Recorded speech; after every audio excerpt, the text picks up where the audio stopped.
Today, I only have two announcements. Last week and during Friday prayer meeting, we announced in detail the contents of the court rulings from February 16th.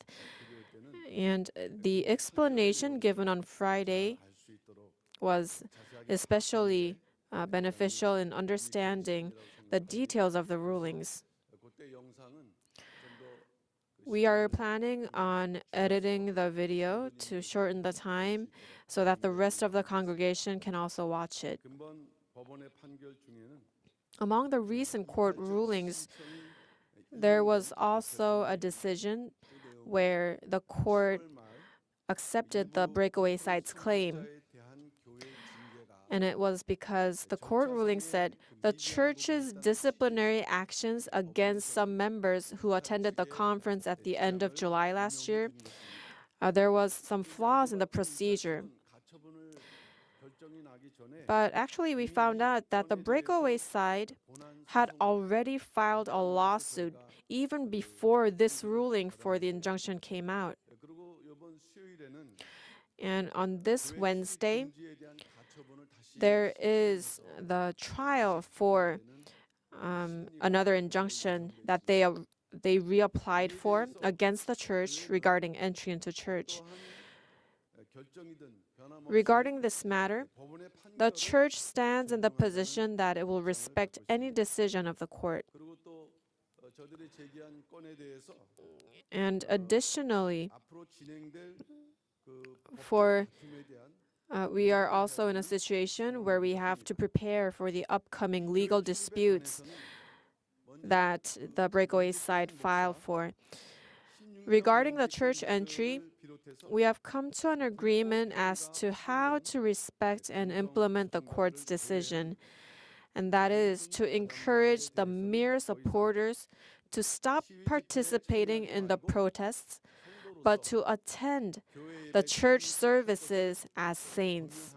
And mere supporters are those other than the 16 dismissed pastors and the main instigators of illegal actions.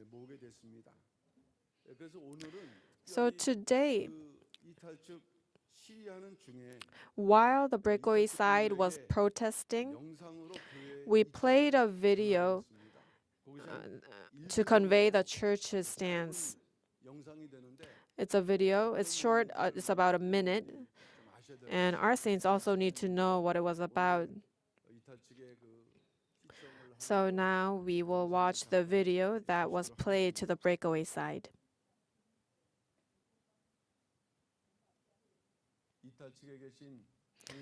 I'd like to make an announcement to the Pyungkang saints on the breakaway side. Due to the injunction rulings regarding the congregational meeting issued by the Seoul Southern District Court on February 16th, the congregational meeting hosted by the breakaway side have become practically impossible as the court accepted the ruling of the Seoul Southern Presbytery, which expelled the convener and interim chairman of their congregational meeting. Furthermore, the General Assembly of Presbyterian Church of Hapdong-Kyodan, which our church is part of, has announced on January 4th the decision for a participation ban. This demands the saints of our General Assembly to not participate in assemblies led by the breakaway side pastors dismissed for illegal acts. Therefore, during the Lenten season when we must be holy, please stop participating in the assemblies in front of the Holy Church of God, which was designated as illegal by the General Assembly. But we urge you to please participate in the public worship services held in the church, repenting and renewing your spirit, and becoming children of the Word who are not ashamed before our Father, and participate in the suffering of the Lord. Thank you.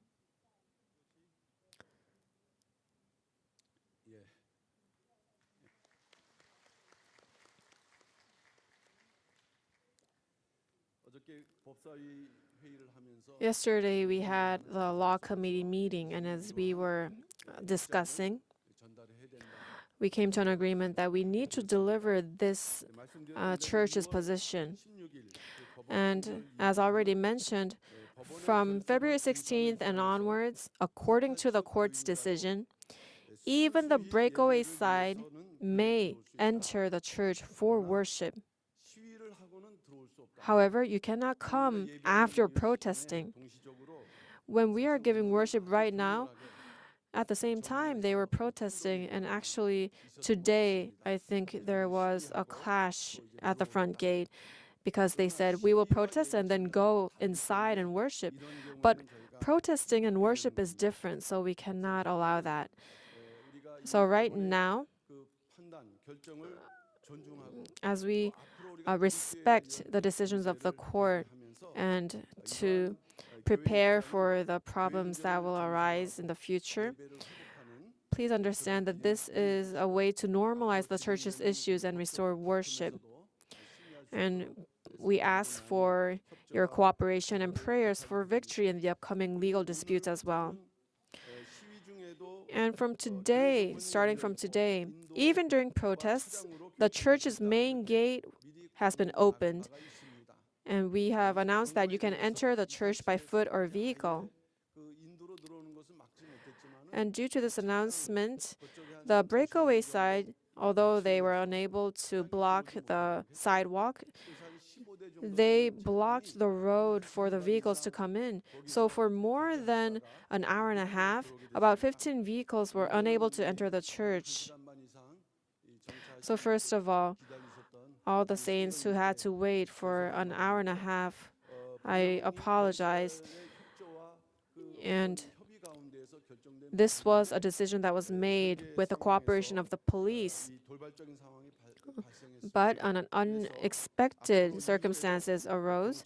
So from now on, we will also continue to discuss with the police and organize how we are going to allow the vehicles in during the protest as well. But the things will not change in the fact that you can enter by the sidewalk on foot. Secondly, I'd like to share an announcement regarding the film Founding War.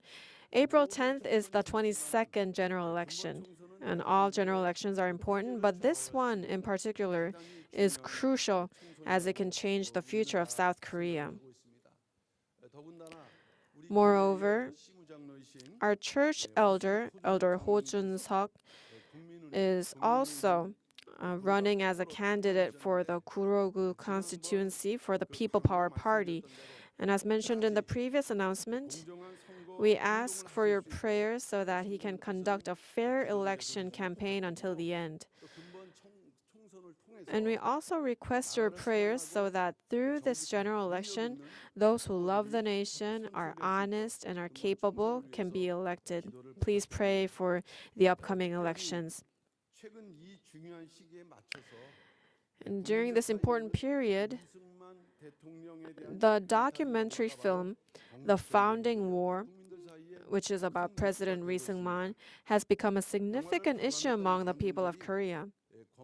Many people who have watched the film have been deeply moved as they discovered the distorted facts about President Lee Seung-man regarding the founding of the nation. And so many people watched it collectively in schools and churches. And many among our congregation have also requested and asked, can we not watch it all together as a group? So the pastors had a discussion, and we looked into the possibility of screening the film collectively in the church.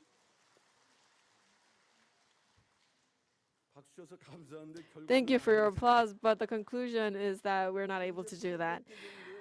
Currently, the film's being screened in over 800 theaters, so right now it's not feasible. I'm sorry about that.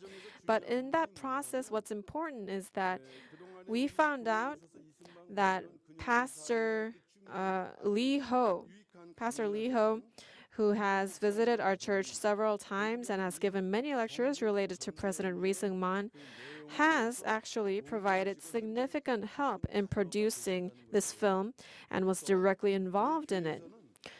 So our church has requested Pastor Lee Ho to give a special lecture during the third worship service on March 10th, Lord's Day.